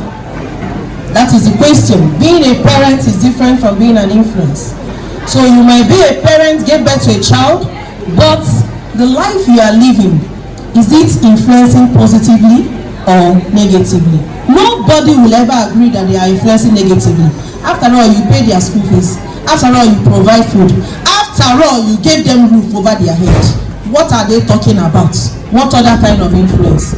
But I want us to pay attention to the little things that really matter. Alright, so going to the question, how do you build trust that they will open up to you? The first thing is creating an enabling environment, like we had said. The environment of communication has to be active. So you are equally vulnerable to them, not just them being vulnerable to you. They are children, but they understand that you say you are weak, you are tired today, you don't feel okay. You are able to say it. That someone annoyed you, you are also able to open up to them, be vulnerable. So you are not just being mommy, you are not just being daddy. When things are not going on in the family, when we are struggling with finance, they should know to a level. When we are struggling to provide these fees, they should know. It gives them a sense of belonging in such a way that they feel part of the whole system. I don't know if you are understanding me, because it's built, that is the basic place where trust is being built. So they don't have to be foreigners in their own home. So they don't have to hear from their uncle or their aunt what happened in their house that they are supposed to know. You are discussing about their aunts, about them with their aunts, something you have not discussed with them, at least to their level. So it makes them feel that they are too small. But so once they start feeling they are not up to what, they start feeling that limitation. So trust is being built in the little things. It is not a one-off thing, like I said. And so with that environment, they are able to run to you at any time. Be vulnerable. When someone annoys you, please say it. That, oh my God, I had a bad day today. Tomorrow, if they go to school and come back, they will tell you, this is what happened. I'm just telling you based on my own personal experience. So when they see my face not okay, I am careful not to always say that it's okay. My son will look at your mommy, what is going on? What is going on? So those are the little ways we can build trust. Apart from asking, we create the enabling environment. We keep on doing it. My father will say it's reinforcement. Now coming to the second question. It's something that happens that now that the children might be in boarding school, might be in school, for instance, you are at work from 8 to 9. 8 to 5, for instance, minimally. Some people will be at work to 10 in the night. Some people will even travel out weeks, they are not back. It's possible that they are exposed to different other environments. The church, the place of worship, is an environment. The school is an environment. The neighborhood is an environment. And so it is always very possible that the children will be exposed to other things we did not teach them. But you see, what we had what we had taught them will always determine the one they will hold on to and the one they will not hold on to. So we are not praying that other people will influence our children negatively. There are people who are religious leaders who along the line, their children say they want to do dread. They did dread. They did tattoo. They did, and Now somebody will say, how can someone like a pastor, for instance, the children be doing this, misleading other children? And the pastor will tell you that it's not about what you see, sometimes it's about what is inside. I agree. So it is what you are putting that will determine how what is inside will determine how they are able to handle what other things you put in. So it depends. There are things your children that will pop up on social media. They can't jump, they start watching. But there are values that you have put in them that they will see some things and they will throw away their eyes. True or false? It's true. Whether you are there or you are not there, they already know that this is something mommy wouldn't want us to watch. So it is that value that we keep on reinforcing and praying. We cannot say let's pray alone. We have to do the work. We have to model, most importantly, model. I started reading my books and my children will now carry their books and sit down and read. What do you think is going on? It's modeling. So, I may have to stop there for that question. Let me talk about this one. So, we have talked about co-teaching and modeling. Yes, there is no matter the beauty of, like, this school is so beautiful and the structures and the teachers are so warm. From the gates, I was discussing with my brother that I could feel a lot of positive energy here. So I was telling him that, what do you think? I was thinking it's only me. When we sat down in the office, what do you feel around here? He said he could feel the positive energy. I said, oh my God. So I am not the only one. So you could tell the environment is wrong, kind. And for them to be doing this, they are very intentional too. It's you now. Are you doing your own at home? There are parents in my children's school who said they are giving them too much assignments because they don't want the children to bring assignments home, and they will look into the children's book because they feel they are tired. And me, I say, please ma, I want to be seeing the assignment at home. I go to work too, I am tired, but I will remain my tiredness. I will try to remain my energy. No matter what I do outside there, I have a role to play. So you cannot go out, exhaust your energy because you are making money and come back and then you are leaving your children. There are some things nobody will do for you. There are some things you can delegate. So co-teaching is what this is all about. That we ask our question, we are able to get inside each other, understand what is our roles in the place of parenting these children. Then dressing properly when going to the child's school. People wear bum shorts. In fact, women, I think we are guilty here. We all have fresh laps. We all have fresh boobs. But you see, modeling, in the place of modeling, you may not be embarrassed until you see your child half naked. Maybe you have sold your conscience, but how about other people's children? It may not be your worry if you see your child dancing naked on social media one day. It may not worry you. But for the sake of community building, for the sake of other people's children, like I said, one person does not raise a child. It's a community. No matter how you want to claim it that, is my child. Is my child. The social media, the algorithm is busy popping up things for your child. You are claiming it's your child. When social media have bought them. The community belongs to all of us. And we have to protect it. If you go to the bush, you poo anywhere, anyhow, and everybody is passing is smelling them, somebody's house is by the side. They are enjoying it. One day, somebody will poo in your own in your own what is it called? Compound, on your neighborhood, and you will enjoy it too. That's just a proverb.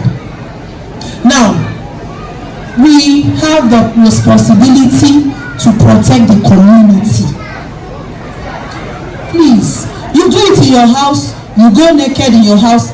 Mind you, the issue of rape, abuse that is happening is not something that you will say is not about dressing. It has a lot to do with dressing. People get triggered. She is not necessarily dressed, not you. You will see the person and then you will just go as a man. The image that you saw can affect the next girl in the house because of the imagination and the interpretation that can go on and on. It is a community job. You cannot say it is nobody's business. Coming to your child's school half naked, my proprietor in my children's school will send you back. I'm not lying. That is why many people pull their children from that school. They will send you back because you can do it in your house, but please, for the sake of community, protect other people. Is everybody's rule. Now, watching porn in front of children.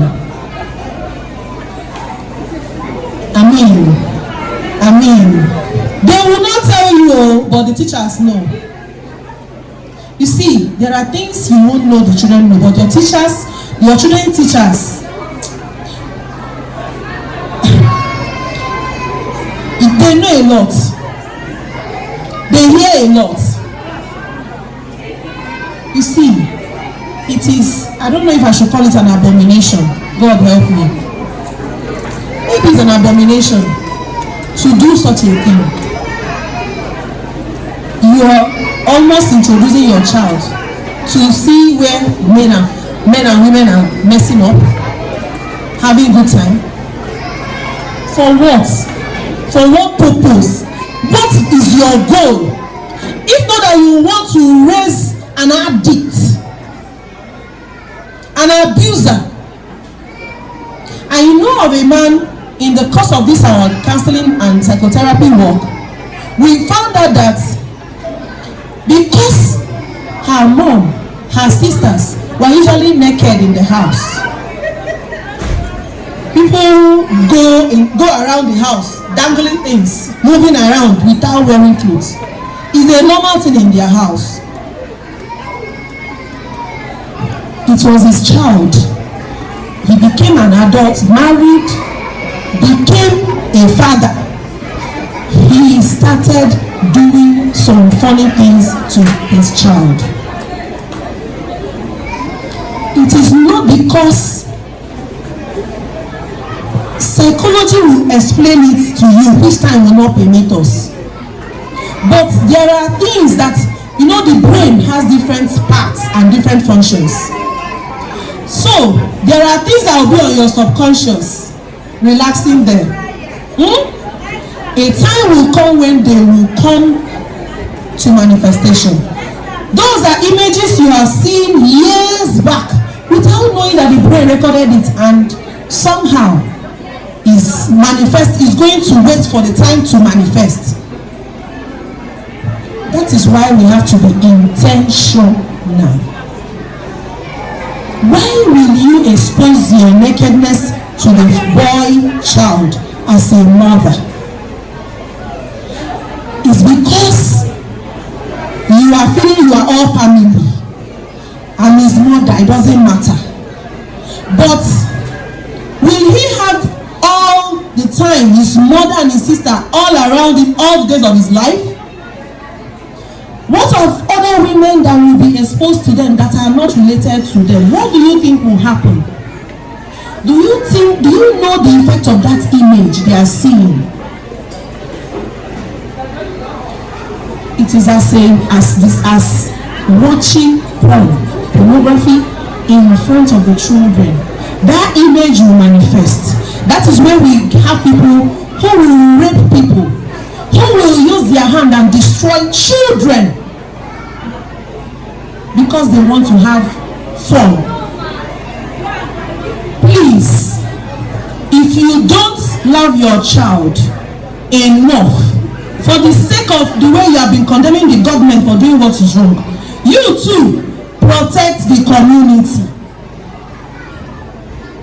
Because it is not only the government that makes the decision that we are all suffering.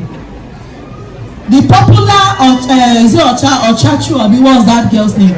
Is somebody's child, and I'm telling you, so many people are being abused even in our homes right now by somebody. My daughter's friend on visit. I went to drop the children, went to the market, just so that I will have time and do my thing and come and pick them. Within that, how many hours? 3 hours. Something would have gone wrong. My mother came and told me that, see what this boy was telling him. See what he wants to do. He was even dragging her to the corner to kiss, to do this one. I say, what? 3 hours. So these children have seen things and they want to experiment. They look for the slightest opportunity to manifest. Please, I'm begging us, for the sake of God, let's be careful. You have them in your phone, you watch and you leave. Carelessness will not allow you to delete. Your children will now be watching picture, snapping, and be seeing what they are not supposed to see. Do you know in the supermarket? In the supermarket in Kubwa, I was buying something, the man has finished buying, came to also pay, both of us. He opened his phone, what I saw. It's just my eyes, as I turn like this. You know how you just see something quickly? He was watching, only God knows. Even as he was, probably he just came into the place, want to give his card, brought out his card, and his phone was on his hand. He was watching. This is how we get children who masturbate. Masturbation is a deadly cacao that is eating our young ones. You know what it does? It goes to that part of brain that you used to think. Everything that is addictive, and maybe be answering other questions that I have here. Everything that is addictive, every behavior that is addictive, whether it's the one you smoke, or you drink, or you inject, or you inhale, or the behavior itself, masturbation or whatever, and then every other one, they affect that part of the brain where the thinking happens, where that thinking parts.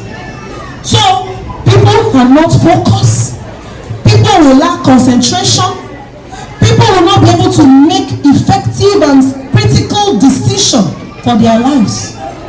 That is what happens. That is the place it attacks. The science behind it is a long story. I don't want to bore you, but you can read it up. What does addictive behavior, how does it affect the brain? Go and read. How does it affect us? So I believe that we have been able to answer those questions. There is a particular question here I want to answer. Where is it? Okay. My husband likes public display of affection. My husband likes public display of affection, tapping my breast and butt in the presence of my toddler. How will this affect my child? Although it's not all the time, and I'm always not comfortable about it, but I don't want to make him feel bad. I don't want to make my husband feel bad. And what does your child feel? You see, it's very good. I love couples who love themselves in front of their children, because they will say the best way to show your children that you love them is by loving their mother. I agree. I agree. And the best way to show them that they can be a good father, be a good husband, is by also loving their mother. But, like we have been able to say, that there are consequences on some things. You see, the man that loves his family and treats his wife in this playing manner would be able to understand. If you are able to sit him down and tell him. See, it's carelessness. The consequences of it has grievous. So, tomorrow the child will come to school and tap another child. You know that kind of a thing. That's where it starts. The next day we go and meet him in the bedroom, in the toilet. So, these are some of the things, little things that can pass the wrong message. Is it a good thing between your husband? Perfect, beautiful. But for the sake of these children and their relationship with other children. In my family, we love hugging. Hug. We don't play with it. My sons can hug me 100 times in a day. As in, anytime they come out from the room and see you, they will hug. Anywhere they see you, they will hug. Even in the church, any minute they will hug. And I don't get tired of it. Because that's the way they. But something started happening in school that I had to tell them that you don't have to hug anybody in school.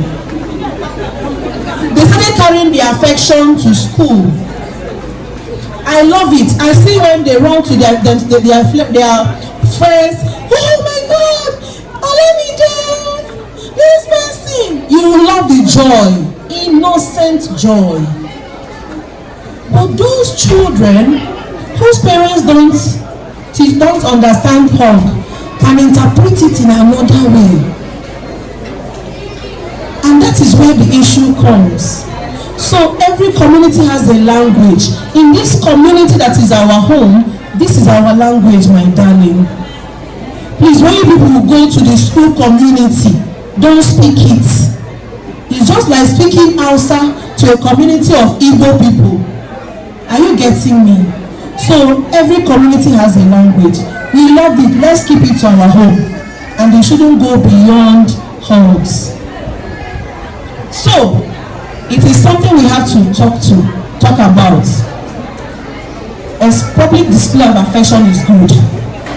Kiss your husband in front of your children. A peck.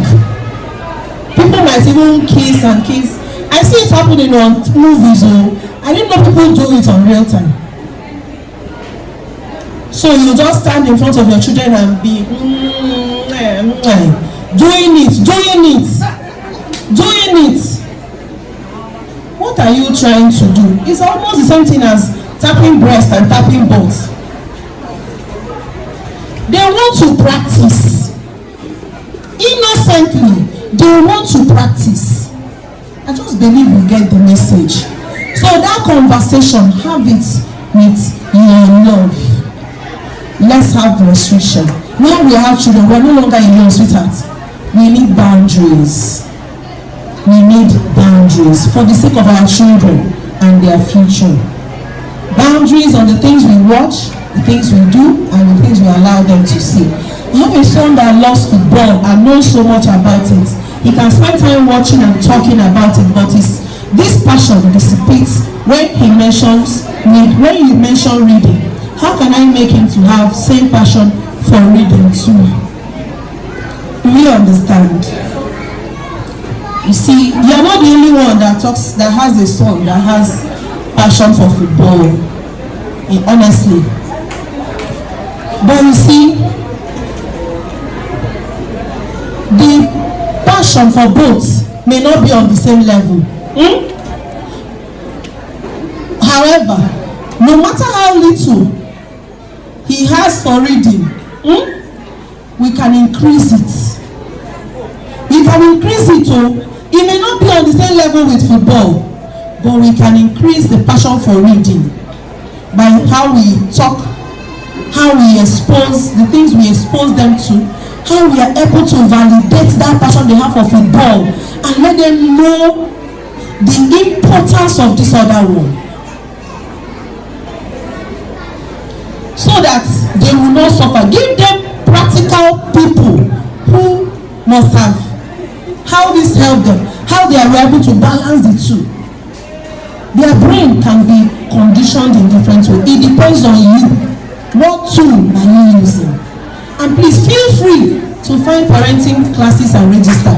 What we are doing here will help you, but not to that level of eternal, because parenting is forever. So please, we can also build that passion for reading. So read in front of him, get him stories that he wants. It can be stories about football, it can be books about football, it can be anything that will help him to pay attention when he's reading it. It takes a lot of work, but we are being intentional. This is a true thing happening. So we need children who can be able to stand, make decisions on their own, solve problems, think critically on their own, even when we are not there. And control is a major part.